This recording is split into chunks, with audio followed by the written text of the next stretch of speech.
Day 4, how to get yourself to do what you don't want to do. We're going to talk about some possible approaches to that you can try out. First, I would love to hear how yesterday went. Tell me in the chat. Official back off. Okay, stay muted, please. Let's see. Stacy says, this is the topic I need the most. Yeah. I'm very curious to see how things went. I've been reading in Circle, and looks like progress is being made. Beth said, it went great for me yesterday and this morning. Hooray. Maxine said, I had a good day, did my first draft. Fabulous. Emily, same. I need to help keep my inner teenager rebel in check. Annie says, I got so much work done. Yay. I like taking the leadership role within myself. Yes. Anna says, I've been meeting my goal, but still feeling pretty bad. Ooh, if you want coaching, Anna, let me know. Let me know. Because so our feelings, when we're feeling bad, it's because we're still telling ourselves a story, usually, right? We're still telling ourselves a story that is causing a negative feeling about ourselves. So we can unpack that and help look for it. If you don't want to be coached live, that's totally fine. See if you can find it. See if you can find it.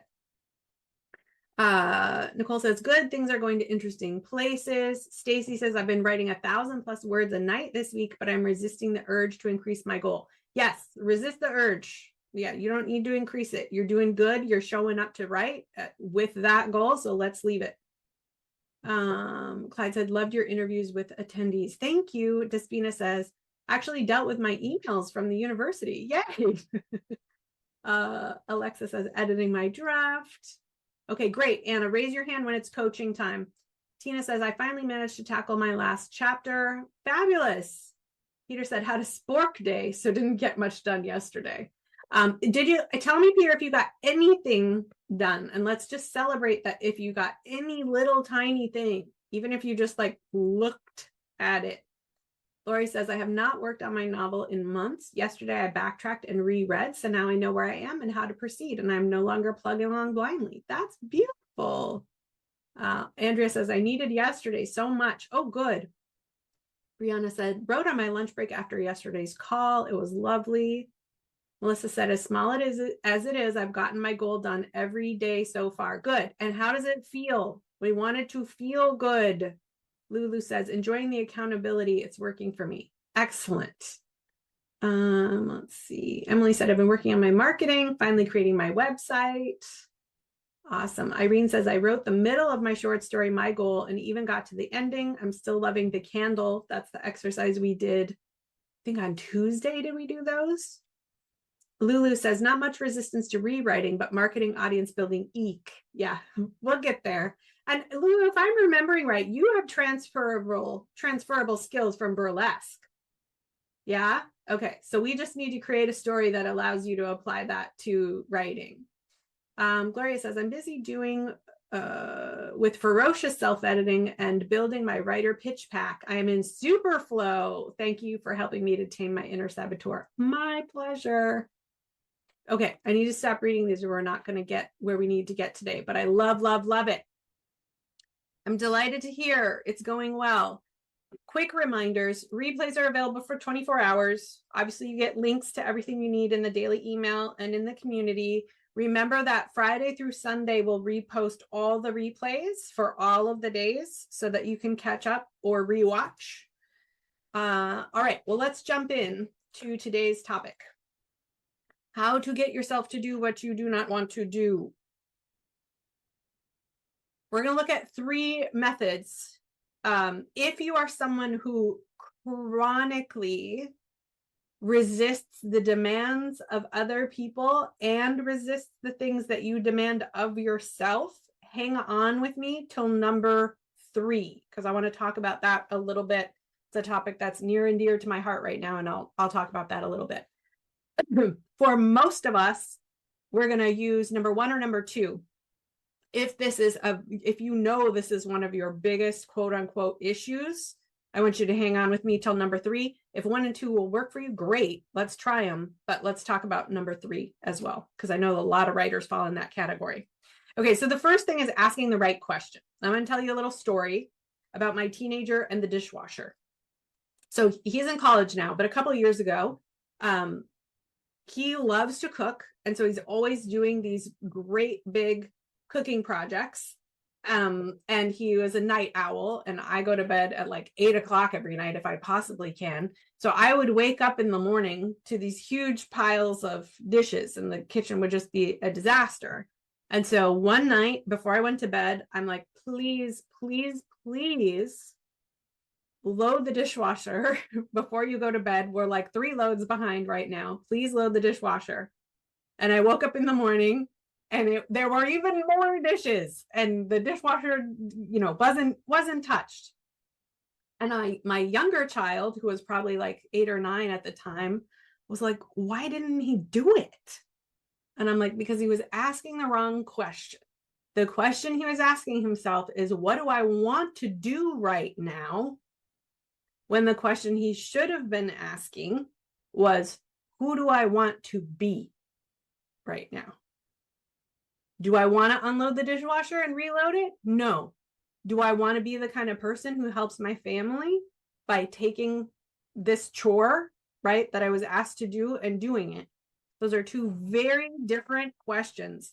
Your inner saboteur, the wrong question is, what do I want to do right now? Because your inner saboteur is going to push you towards instant gratification.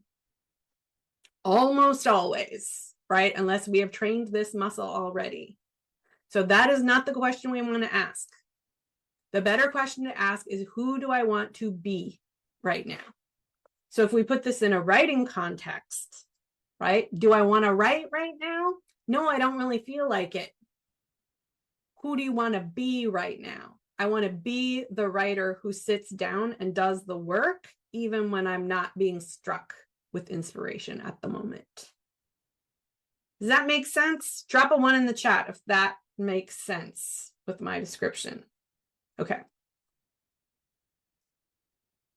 Good. So that's a really good question to pull out. And you're not necessarily consciously asking what do I want to do right now? It's more like you're like, I don't want to do that right now. Right? You notice you're saying, I don't want to do that. And then you can ask the question, okay, but who do I want to be right now? All right. The second tool that we have is called allowing urges. Do not be misled by the word allowing. This doesn't mean we give into the urge and do what the urge is telling us to do. Right? I don't like the concept of willpower. Right? You cannot like white knuckle your way through life with just willpower. You will burn out. It might work on a temporary basis. It might work early in the day when you have some willpower left. But by the end of the day, your willpower is not really going to do jack shit for you. Right? If you've ever set an intention for the day, guess when you fall off of it? By the end of the day. Right? Because you're out of energy and you're out of willpower. So when you have an urge, let's say you set time on your calendar to do your writing, and all of a sudden you have an urge to do something else. Like, oh, I think I've got some dark chocolate in the other room. Let me get up and go get some of that instead of doing my writing. Or, ooh, I'm just going to check to see if so-and-so emailed me back.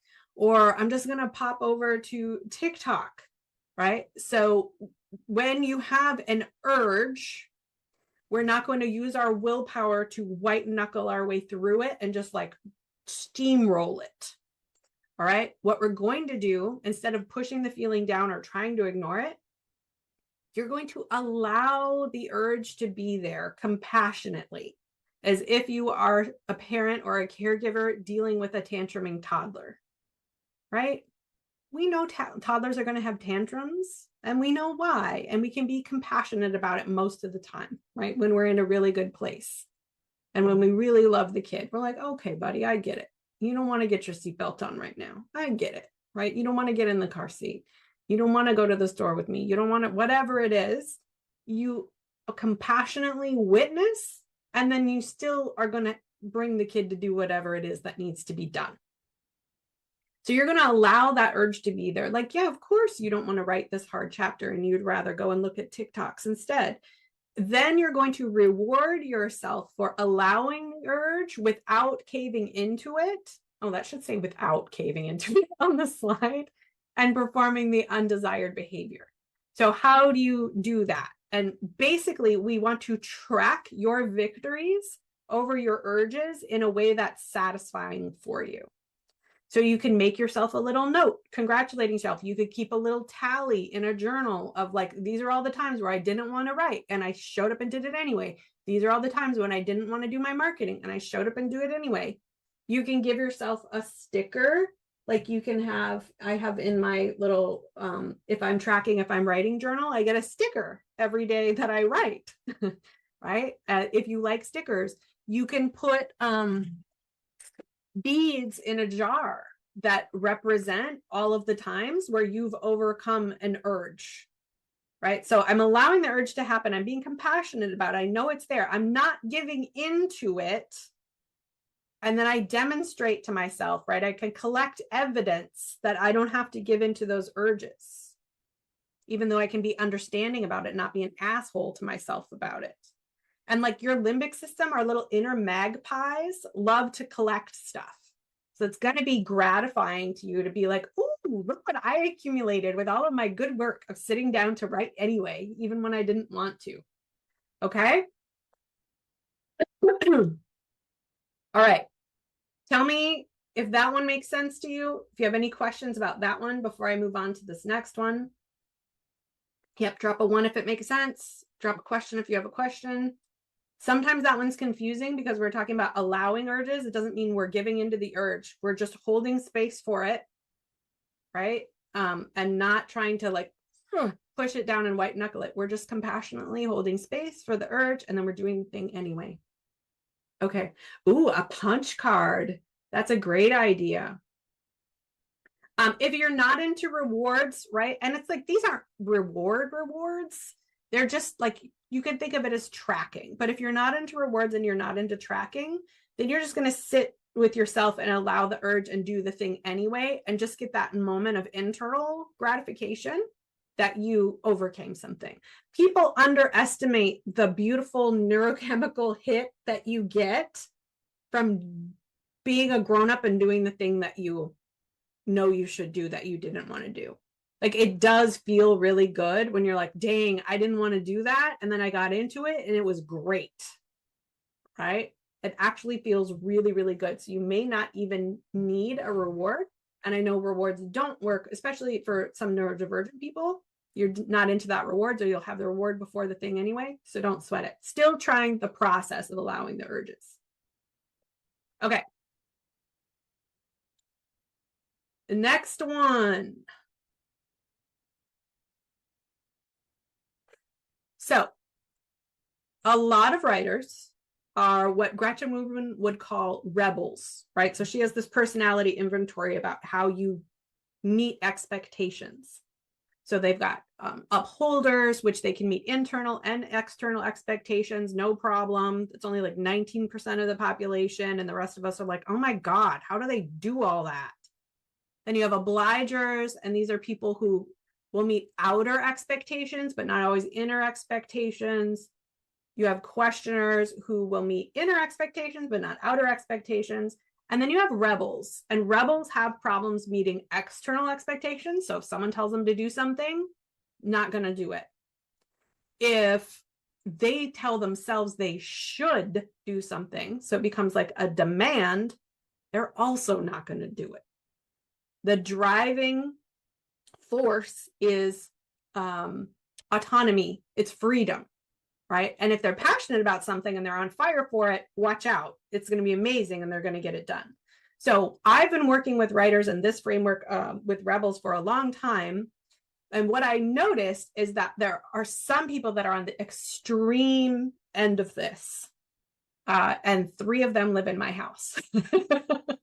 Right? Both of my children and my husband are demand avoidant. And I've recently done an absolute deep dive into PDA, which can stand for a couple of things. It can stand for pathological demand avoidance. It can stand for pervasive a drive for autonomy is another way to call it, to name it. Drop a 3 in the chat if you want to, if you feel that this applies to you, if you're either a rebel or like really on the far end of the spectrum with pathological demand avoidance or pervasive drive for autonomy. Yep. Okay, this proves my theory. This is some evidence toward my theory. Yes. Okay. So you may have noticed that a lot of productivity advice does not work for you. Drop a 4 in the chat if you've had that experience. Yeah. Okay. So here's some tools that you can start to use. And I'm going to be exploring this more with writers in our community who feel that they're in this sort of demand avoidant camp, because it can be really tricky. And I just want to tell you all that you are all awesome and you have so much to contribute. And I want to at least help you remove some of the frustration with yourself, right? What you want to do if you're in this camp is consider that your nervous system, right? If we're talking about truly PDA people, the current understanding, and it's still sort of early, it's not even in the diagnostic manual yet. But the woman who I follow, who's an expert in this and has 2 PDA kids of her own, talks about it's a nervous system issue. And she calls it a nervous system disability, where any threat to your autonomy or any demand or anybody who puts themselves above you, your nervous system treats as a threat to your safety. Therefore, you get in fight or flight, or you freeze, right? You have this whole nervous system activation. So if you think of your capacity of your nervous system to handle these challenges, right? If you have some capacity, you can get a certain amount of stuff done. You can handle a certain amount of demands, even though it's activating.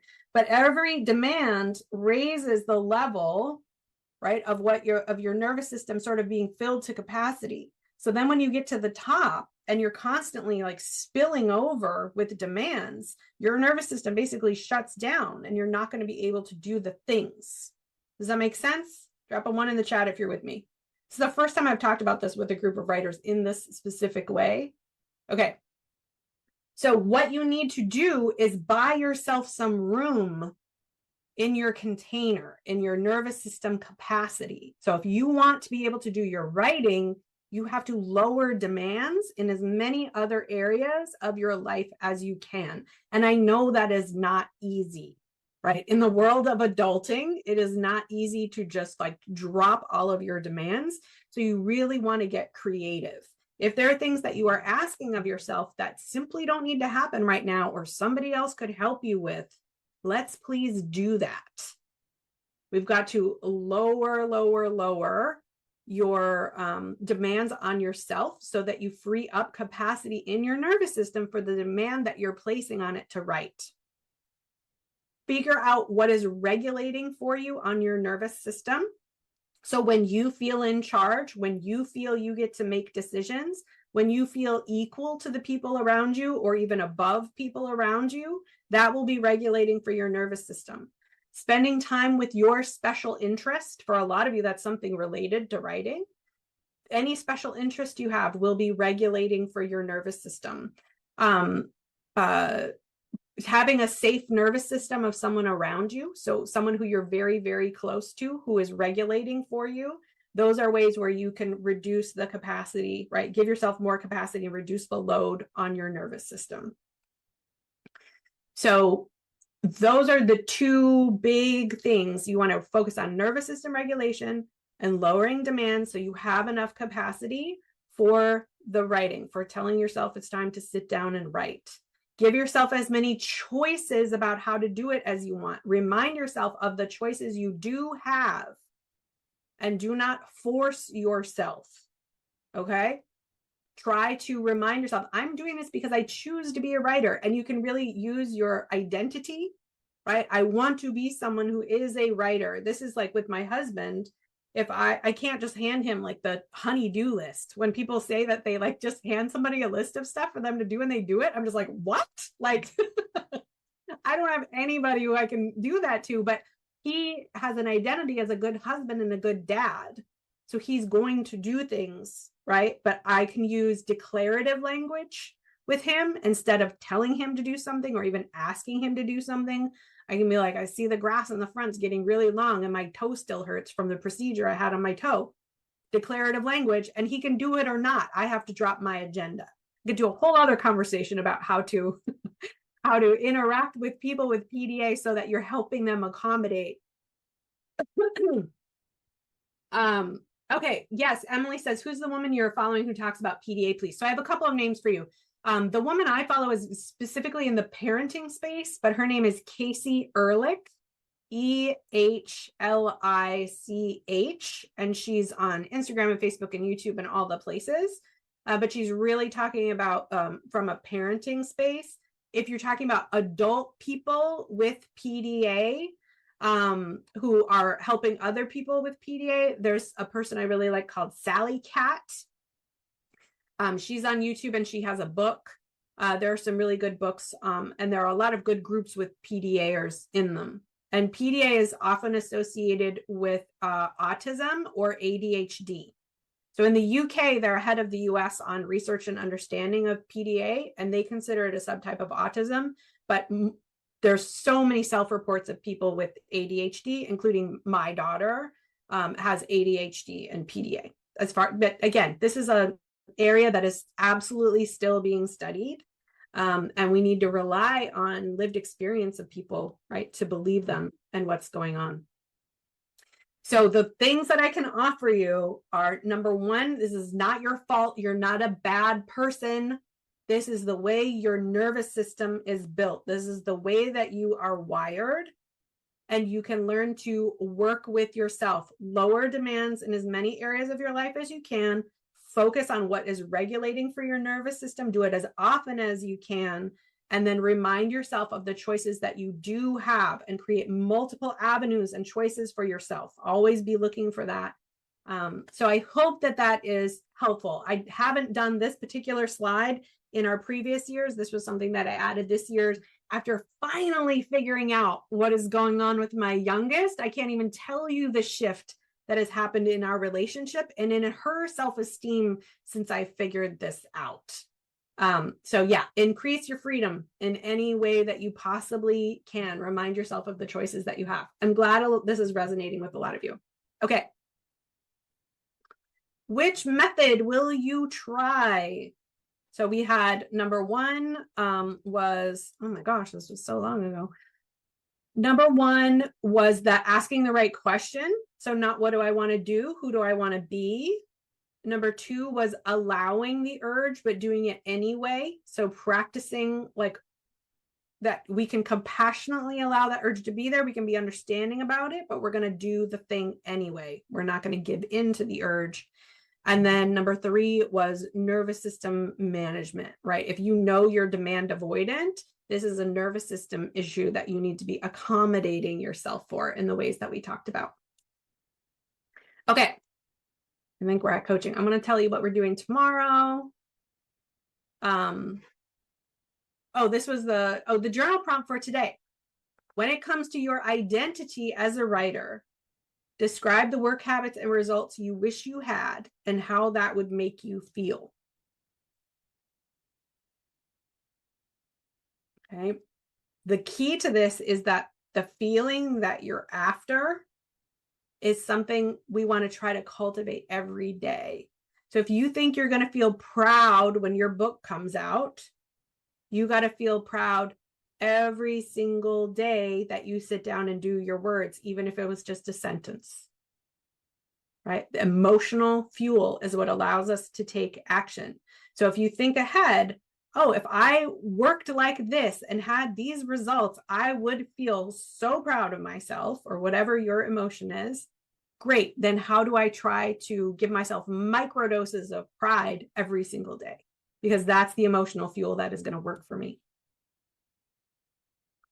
All right, tomorrow we are going to make a plan to keep going. That's what the live call will be. And then right now, let's do some coaching.